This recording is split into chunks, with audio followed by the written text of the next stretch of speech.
Let's take a look at a very fundamental drill that we use for our backstroke swimmers. In this drill, we're going to work on body positioning in a pop position.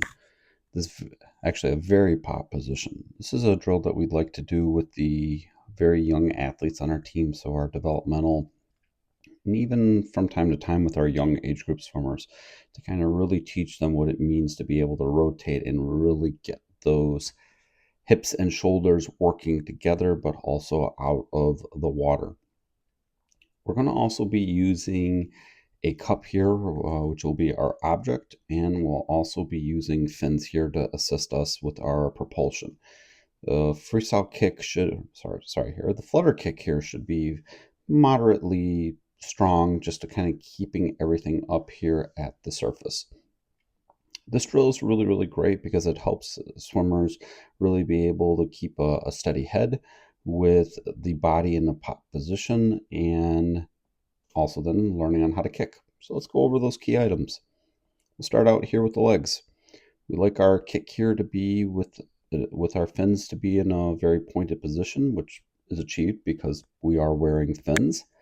And then what we like to see is just a kind of natural bend in the knee when we're kind of kicking. We don't want anything excessive. So by excessive, kind of what we mean would be something kind of like this, where the leg would be very, very deep under the body, and we would just kind of have movement of the leg going like this, just back and forth in the water, kind of what we're seeing a little bit right now with the athlete. Not that this is a lot of knee bend, but we're not really seeing the legs also at the surface, which is another key thing. We want to see those feet and legs be up here at the surface when we're kicking. We usually like to tell our athletes to think about doing something called like a thunder kick, white water, boiling water. All these things mean the same thing. We have to see some sort of turbulence created here when we're kicking. Now, athletes may not like to do that when they're wearing the object on their head because they don't want the object to just kind of fall off and then have to pick it back up. It's important that we remind them, hey, this is part of that process. So you're going to have to be able to challenge that kick here and also keep that object here on the head. So when we're kicking, we're going to be focusing here on an up kick, meaning the feet are going to be going up. When that happens, we're going to want to see the foot just slightly break the surface with that, again, with that knee bend, so that everything just is going to stay up here a little bit more. When we do that, we're going to have a very strong kick. We'll also be kicking here from the hips, utilizing the quadriceps and hamstrings, meaning we've got really great movement there. And then what we want to do is stay in a very pop position, meaning here our right hip and shoulder are going to be very, very extended. The opposite side then is going to be then down. And we're going to also have to engage that conduit, that core area, to really make sure that we're going to be staying nice and tight and holding this position. And then lastly, here we have the object. The object here is just to kind of making sure that the head is going to stay nice and steady as then it is traveling through the water.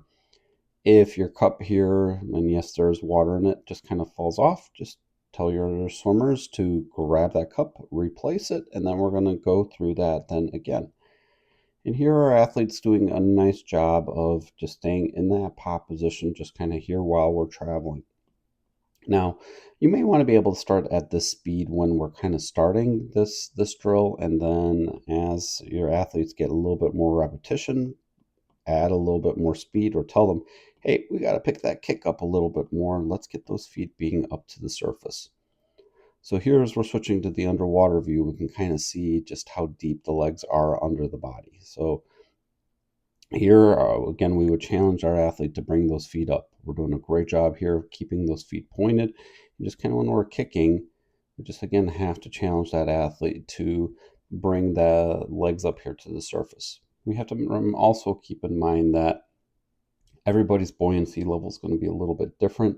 So some athletes are going to be just maybe natural sinkers when they kick, and this can be a tough thing for some athletes to do. Always, to the best of their ability, work to keep that kick going up. As we're going to switch here now to our return view, we're going to just kind of, again, have that same emphasis. Right side here is going to be very, very extended, very, very popped as we're moving through. Object again here. I'm going to look here just to keep that head nice and steady as we're traveling through the water.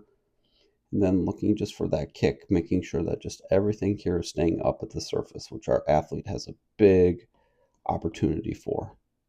And overall, again, still doing very, very, very well, holding that pop position. Last perspective, just here underwater, you can kind of see those feet, just again, very, very, very deep here. Just again, want to keep everything up at the surface. And doing a nice job here. Non-stroking arm also stays at the side.